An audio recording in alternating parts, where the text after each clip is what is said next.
أعوذ بالله من الشيطان الرجيم. بسم الله الرحمن الرحيم. فإذا جاءتهم الحسنة قالوا لنا هذه، وإن تصبهم سيئة يطيروا بموسى ومن معه، ألا إنما طائرهم عند الله ولكن أكثرهم لا يعلمون. وقالوا مهما تأتنا به من آية لتسحرنا بها فما نحن لك بمؤمنين.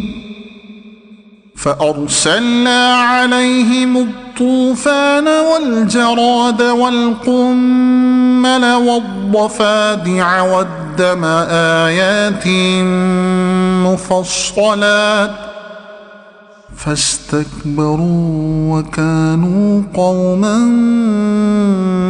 مجرمين.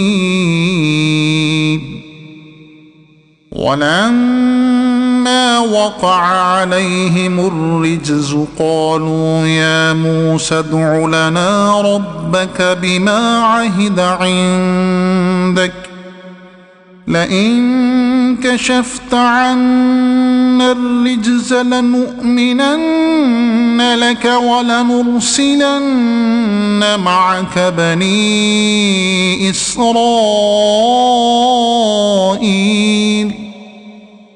فلما كشفنا عنهم الرجز إلى أجل هم بالغوه إذا هم ينكثون فانتقمنا منهم فأغرقناهم في اليم بأنهم كذبوا بآياتنا وكانوا عنها غافلين.